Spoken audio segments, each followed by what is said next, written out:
Welcome back. I'm really talking today about living with invisible disabilities. Mine are physical, but many of us have mental or emotional disabilities that prevent us accomplishing things or are barriers to getting things done. I think everyone's told, but you look fine. Everything looks fine. Well, that's not exactly accurate. That's things that you're carrying around. Those things, those disabilities, again, mine are physical. I've had emotional ones too, but those days that you can't get up. So this episode is really for anyone who wakes up exhausted, manages pain in silence, suffers massive anxieties, feels grief and depression, suffers chronic fatigue, fights an illness that nobody can see, has sensory overload, neurodivergence, whatever it is, but you still show up. I'm really proud of you. That is living with invisible disabilities. That is doing hard things that nobody can see. Because we've all been told, but you look fine. But you're not. These are all conditions. They don't show up. They're not on an x-ray. You're not walking around with a cast and crutches. But they're battles in your nervous system. They're invisible disabilities. This is not coming from a place of blame. It's likely you're blaming yourself. You're probably beating yourself up already. Why can't I be like normal? Why can't I be like this over here? Because you have an invisible disability. It could be emotional. It could be physical. It could be chronic fatigue that nobody sees.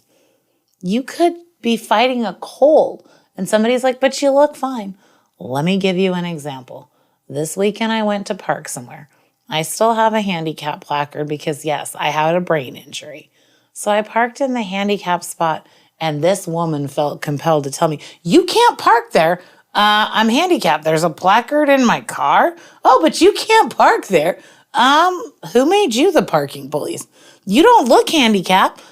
Like, she really wanted to go after me. And I just said, it's okay, I'm handicapped. But that is an invisible disability. It's hard. It's embarrassing.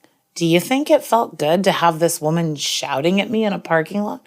Yes, there were some people that looked.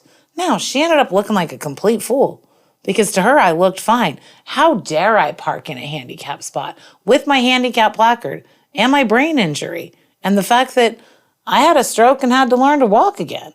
That was none of her business, but she felt compelled to tell me that I shouldn't be parking there. How dare I? How dare I? How dare I what? Have a handicap? How dare I survive death? That's not her place. But to anybody who's living with one of those invisible disabilities that can't be seen, it's not on an x-ray, it's not in a cast, you're not on crutches. She doesn't know my story that I had to get off a walker to be able to have that handicap placard and be able to drive a car. That part of my journey has nothing to do with her. I pray to God that she hears this and feels guilty for the way that she behaved because that was just so out of line. It's not coming from a place of blame. Invisible disabilities are not something to blame, but you're probably blaming yourself. You've probably been embarrassed by people like that woman or somebody telling you, suck it up, buttercup, you look fine. You are not your diagnosis. I want you to know from me, you are a soul having a human experience. You are a sensitive body, a sensitive soul in a very loud world. You carry wisdom that only suffering teaches. You are beautiful. You're not flawed. So from that woman's perspective, I was flawed. How dare I? She didn't see the handicap or the journey that I went through to be able to have this parking space, which was given to me so I don't have to walk a mile through a parking lot or come out confused and not be able to find my car so that I can drive safely on the road and get myself where I am. She has no part of that journey. But how dare she argue with me about a handicap space? How dare she? Because to her, I look fine. To her, there was no reason for me to be there. These are invisible disabilities. It's literally any condition, mental or physical, that affects your energy, memory, your mind, your focus, your immunity, your sleep, your emotional regulation. A bad breakup where you don't want to get out of bed, that could be an invisible disability for a moment. Mine are going to be lifelong. I can't cut vegetables anymore. As simple as that sounds. My hand shakes so bad that I can't hold something safely to chop with the other hand. Now, we find ways to work around it. They make those great little chopping boxes now where I can push down and chop my vegetables. Or sometimes I have to buy them at the grocery store pre-chopped for the extra $2 it costs because it's not safe for me to hold a knife and cut that way. These are invisible disabilities, but I look fine. That doesn't mean that I'm going to go cut a carrot and lose a finger. Sometimes we have to be smart, but these are invisible disabilities that we all carry around some form of. Some have it worse than others. Sure, we live in a society that says, push through, try harder. Others have it worse. We become high-functioning sufferers. So I've become a very high-functioning sufferer. I have to do crazy things that are workarounds. I have all my necklaces on magnets because I can't do the clasps in the back, so they magnet together. I have a chopping box to chop my vegetables, or I buy them pre-chopped. These are invisible disabilities. Apparently, I get yelled at when I try to park in a handicap spot that I'm legally entitled to park in because I didn't look handicapped to her. So I see you people out there. I feel for you all having to suck it up, deal with really hard things, become a high-functioning sufferer. This is what we go through. These are different things. I wasn't aware of this. I just thought you push through, you try harder. That's what society tells us. Suck it up, buttercup. It's okay. I mean, I remember growing up, it's like, are you bleeding? Are you bleeding? Is it broken? Do you need a doctor? Then go outside. That's it. There was no softness. There was no care. So in some ways that helped me in pushing through to the stroke, but I see a different side now living with these invisible disabilities, things people don't see. And it is embarrassing when somebody's like, oh, can't you just cut that? No, I can't even really safely cut a lemon in half to juice it. I have a tool for that at home, but I have to ask people's help with that. I can't open a Ziploc bag. I can barely do buttons and zippers. Fine motor skills will be something I probably don't have for the rest of my life. I can't type with two hands. There are workarounds, but I see you. I see you with your invisible disabilities. I see you with the things that nobody sees. Congratulations on showing up and doing hard things. When you're told to just push through, it sort of creates a spiritual shift inside of you. It's who am I versus who I pretend to be on the outside. That split is exhausting. So pretending to be okay when you're not, that's exhausting. But you look fine. But my heart is breaking. I'm emotionally struggling. I find it hard to read that statement. I find it hard to cognitively process. Those things are all real. That split is exhausting. It creates a split in you inside. Who am I versus who am I pretending to be? It's somewhere, I know everybody loves the term imposter syndrome. It's not really that. It's being who I have to be to fit in with the group versus who I really am. It's exhausting. Your body remembers trauma. Not just what happened to you, but what happened inside of you when that happened. You had no way to process it, but your body stored it. So that can show up in the ways like me. Great book out there is called The Body Keeps the Score. Guy did a study on all these people who had been through massively traumatic things and their bodies stored all that trauma. And as they processed it, physical conditions healed. Fascinating book. Highly recommend it to anybody. Neuroscience studies show that trauma actually reshapes the amygdala, which is your fear center. It affects your hippocampus, which is your memory, and your vagus nerve, which is your safety system. It affects the immune system. Your body does keep the score. It goes into survival mode and doesn't come out. So invisible disabilities aren't always physical things that we walk around with. And to anybody who has them, I have them, so I get it. I get that you have to be someone else to show up in society and be seen. I cringe when people are like, oh, you look like you recovered well from a stroke. Well, I'm different. I returned to wholeness, but I don't know about recovery. It's very different. It's wholeness. It's letting my body heal from those things. I didn't realize how much pain my body stored in it from the shock of what I went through. I was so busy surviving, I didn't even notice the ripples through my body of pain and trauma. It's a different thing. It is something that you can't even put words to.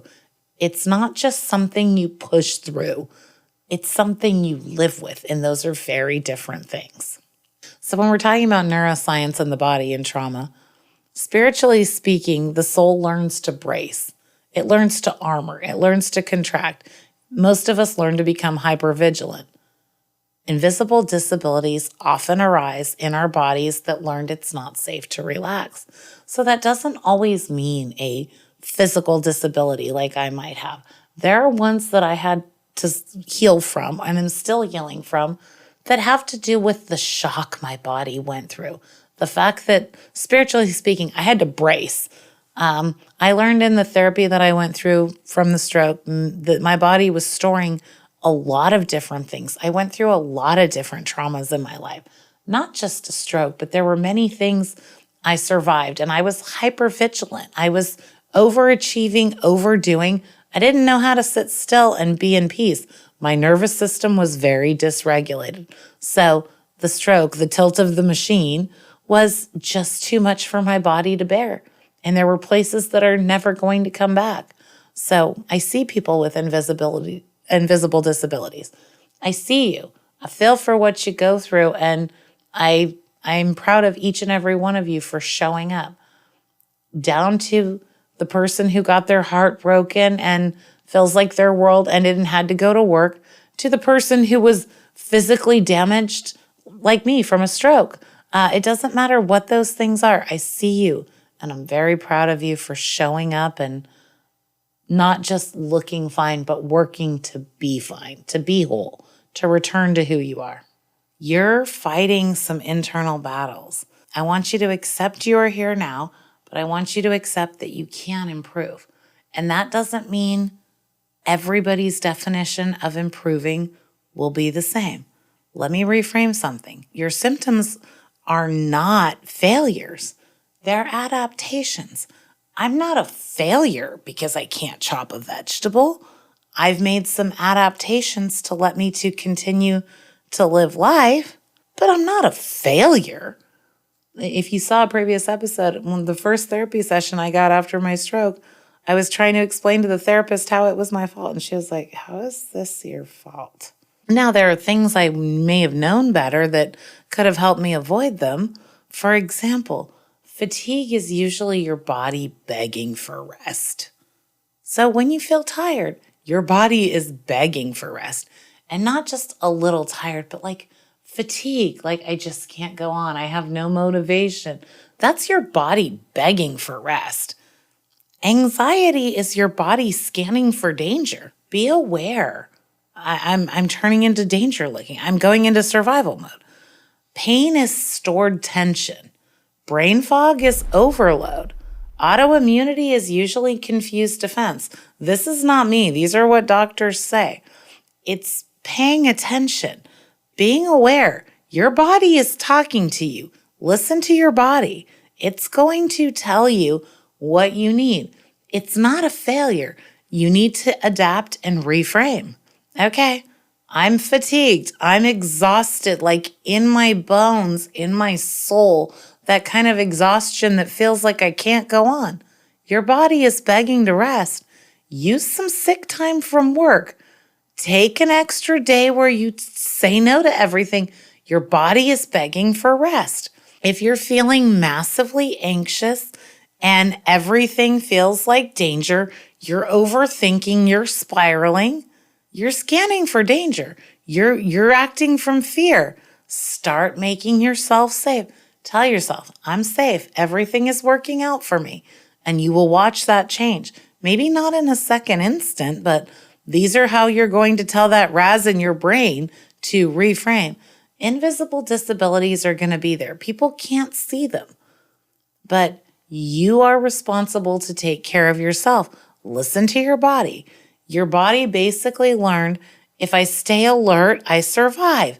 If I shut down, I survive. If I get sick, I rest. These are intelligent responses. They're not flaws. Your body and brain has learned from experience. So you have to kind of understand. I need to listen to myself. I need to pay attention. Don't just do what society tells you. Push harder, but you look fine. If you're not fine, take care of yourself. Many people with invisible disabilities, they share histories of emotional traumas. Many of us do. And it's not always big events like my stroke. A lot of times it's small wounds repeated, like being unseen, dismissed, where it's unsafe to show up, and they will manifest themselves in other ways. You have to get yourself some help. You got to start listening to yourself. You got to start making those adaptations that stop making these invisible disabilities things that stand in your way. Don't let them prevent you. Can you imagine how hard my life would be if I refused to be able to cut anything? Okay, yes, I ask people for help. I buy things pre-cut, or I buy myself a little chopping box where I can just push down on the handle and it makes those great little squares for me. You have to find the adaptations. I'm not going to suddenly make my left hand work great. I keep working on it, but the chances of it coming back, the reality is I'm probably never going to type with two hands again. I may never be able to do earrings without help, but that's okay. These are adaptations I find. I live with some invisible disabilities where other people can do it and I just physically can't. So find your adaptations, reframe it. Over time, all those little teeny tiny traumas will tell your nervous system you're out of whack. Your nervous system will eventually absorb it all and say, I'll carry these things for you. When you get dismissed or it's not safe to show up, or your body starts telling you those little symptoms, the first thing that happens is that your nervous system says, don't worry, I'll carry this for you.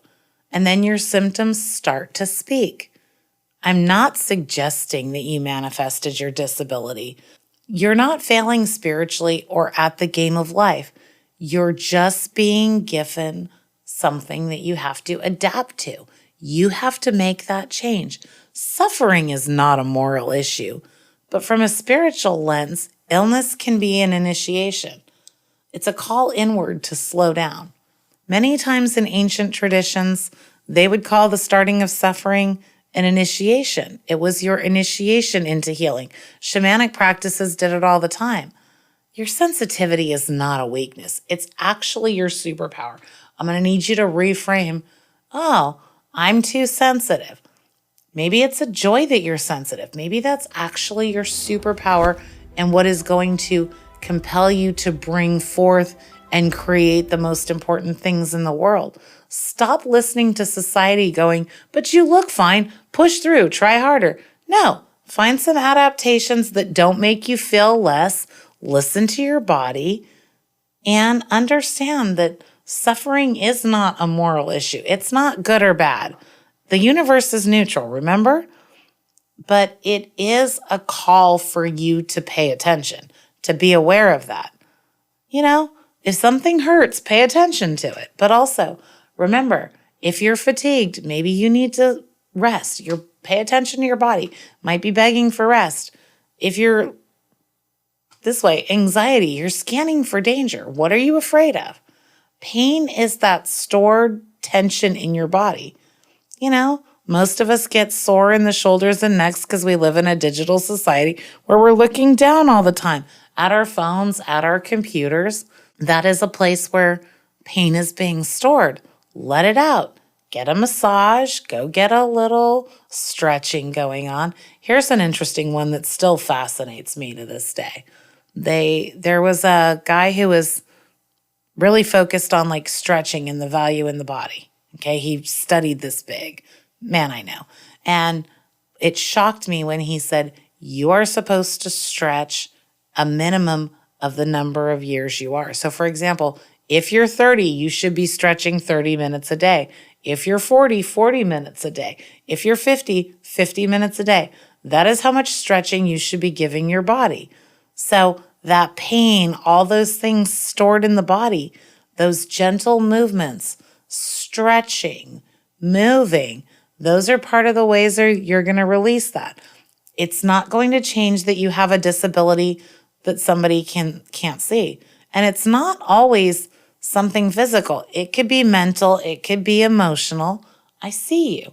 I understand how hard it is to get up and just move, to get up out of bed when you don't want to go to work when you're exhausted, to cook dinner for your family when you've had the worst day possible, to show up and cook dinner for your family when every bill collector has knocked on your door. I understand. Those things can be disabling. They can cause anxiety. Your nervous system will carry it for you until your body starts speaking up. So I want you to just listen to your body. Give it rest. Give it movement. Back to that man I know who talked about stretching. If all you can do is find some time in your day to stretch for the amount of years that you have in your life. Like I'm 47. I got to stretch for 47 minutes a day. Quite honestly, I get there maybe one day a week. But it does remind me that daily I need to stretch. Let the muscles move, right? Not just if I'm going to go work out, but just daily. My body needs that stretching so it can help release everything that's stored in my nervous system. Calming the nervous system is something that's important, and you kind of got to do it to get your body in a place of where you can make those adaptations. But I see you. I don't want you to think that I'm saying your suffering is not there. I'm not dismissing that you have things that hold you back from doing what the rest of everybody can do. Those disabilities can be physical, but more often than not, they're mental and emotional disabilities we're carrying around that nobody can see. And you're told, you look fine. Everything's fine. Suck it up, buttercup. Push through. No. Honor yourself. Listen to yourself. Figure out what you need to get help and make the adaptations that you need to. And don't let anybody tell you that you don't need help. If you need help, you do. So if you're asking for help, there are some things that I think you're going to have to process to accept that sort of radical acceptance of these disabilities and where they're at. There is grief in losing your old energy, your old identity, your old plans. Grief that is rarely acknowledged. What it feels like to lose a piece of you. That's grief. It feels the same in your nervous system and your soul. Like when you lose a family member, you're losing a piece of you. You will grieve the person you were. I think you need to. One of the hardest things I had to do was grieve what I call Jenna 1.0, what the one of me was like before the stroke. And sometimes I remember her well. I remember they made me do this crazy exercise that I fought back on doing and probably didn't put the effort in that they wanted me to. They actually had me write my obituary. Like, what would it be like, or what would I want people to say about me if I died? And I had survived it. You would think that they would want me to celebrate that survival, but it was part of the grieving process was to say, like, what was me, and sort of accept those things. So it was a very morbid exercise, but maybe somebody has to do it if you've completely changed. But I think you need to grieve those pieces of yourself. Some of those things that cause those mental and emotional disabilities. Again, I'm not suggesting that you brought this on yourself or that some people don't have it worse than others. Society tells us to be grateful, move on. Okay, but grief is sacred. I'm not the most religious person, but the Bible tells us Jesus wept. Buddha left everything behind. Rumi broke open. It's important to acknowledge grief. Remember, I always say name my emotions, that emotional processing, right? When I'm observing, I feel this emotion. This is what it feels like. Then I ask myself why I feel that way. I think you need to let yourself mourn. It's sacred. It's part of the healing process. Healing is not fixing. It's not linear. Healing is about befriending. It's about acknowledging. It's about providing clarity. It's returning to wholeness. It's not returning to what society tells you to be.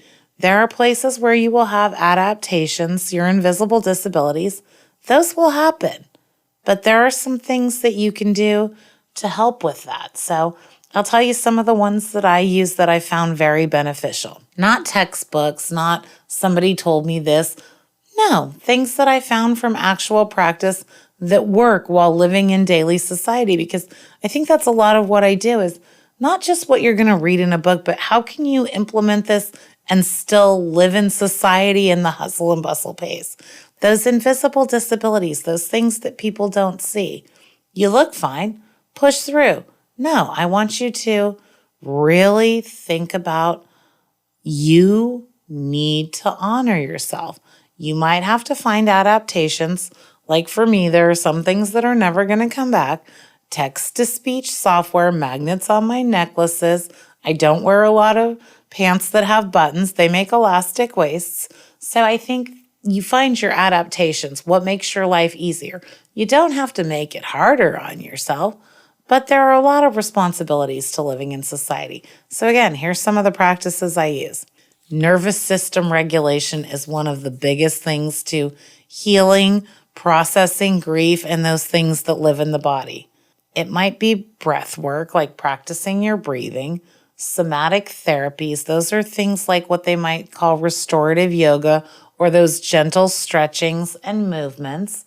Those are all somatic things. Another big one is healing your vagus nerve. You can do that with vagal toning. Those are sound therapies. I like a little device that's out there that's called Pulsetto. It's a little thing you put on your neck, and it sends a little electric pulses a couple of times a day, and it helps reset that vagus nerve. Remember, the nervous system calming is very important. I think I'm very regulated in my nervous system now. I can actually tell when my nerves are shot because my nervous system is so regulated that I know when it's out. Before, I was just freaked out all the time and didn't even know there was such thing as settling the nervous system. But I think nervous system regulation is a huge part of it. Emotional processing, that's naming your emotions. Things like journaling. Oh, by the way, I still have to do text-to-speech because I can't write. My left hand shakes too bad. Inner child healing. Those are some great ones that you can find. I recommend finding a professional who's been through that to do that because you're going to find some repressed emotions that come out when you do. Trauma therapy, psychology. I think every adult should have a therapist. And if you're not going to go to therapy, find somebody that you can have be accountable friend that will tell you the hard stuff and point out the things that you can't see. Being aware of those things and then naming your emotions is the emotional processing you need to do. You need to release that stuff out of your body. I think spiritual practices are important. I don't care if you want to pray, meditate. I like energy work. I like nature connections. I like to get out there and get calm and grounded and work with the energy in my body. Again, I like energy healing, but doesn't matter how you do it. Some sort of spiritual practice to honor your higher self, your energetic body, however you want to do that. And I think it's really important to have boundaries. You have to learn how to say no. You have to allow yourself to rest without guilt. Remember, if your body you're fatigued, you're exhausted, your body's telling you to rest. Don't feel guilty about resting. Don't feel guilty about taking a sick day and sleeping all day if that's what you need. Don't feel guilty about taking a weekend day and going to lay in the grass for 4 hours. Whatever you want to do. But boundaries is important. Resting without guilt. That was a really hard one for me, especially as a single mom and, having a job. I felt like I had to do it all. Resting was something I felt guilty for. I don't anymore. Those are boundaries. Asking for help if you need it. It took me a long time to be able to ask somebody, like, hey, could you open this package for me? Those things were really weird at first, and now I'm comfortable with them. But those boundaries are important to your healing. Self-compassion. Speak kindly to yourself. Release shame. Honor your limits. Oh, I'm at my capacity right now. It's okay to say no and take no more on. Healing will happen for you with safety and not force. Making yourself safe, regulating yourself. Nervous system regulation, emotional processing, your spiritual practices, boundaries, and self-compassion. Those are how you heal. It doesn't happen in a linear fashion. It doesn't happen if I do this, then this. No, that's not how healing works. Your body needs to let those things go. The invisible disabilities might be mental, physical, or emotional, but you'll find your adaptations. Healing is your responsibility. There will be some things in those disabilities that you cannot heal from. You can only find the adaptations. So I would like to tell you from my heart, from a place of quiet bravery, from my healing heart, I honor you. May you feel safe in yourself. May you feel the softness in your energy. And may you feel held in your spirit. You are not invisible. You are amazing and you are stronger than you think. I know all of us have the capacity to do more, be more, but you don't have to push yourself. You have to honor your limits. Healing happens when you're safe, not when you're forced. Find your safety. Until next time, remember, karma is real, energy is contagious. Check your vibes. I think I actually cried. Just call Jenna.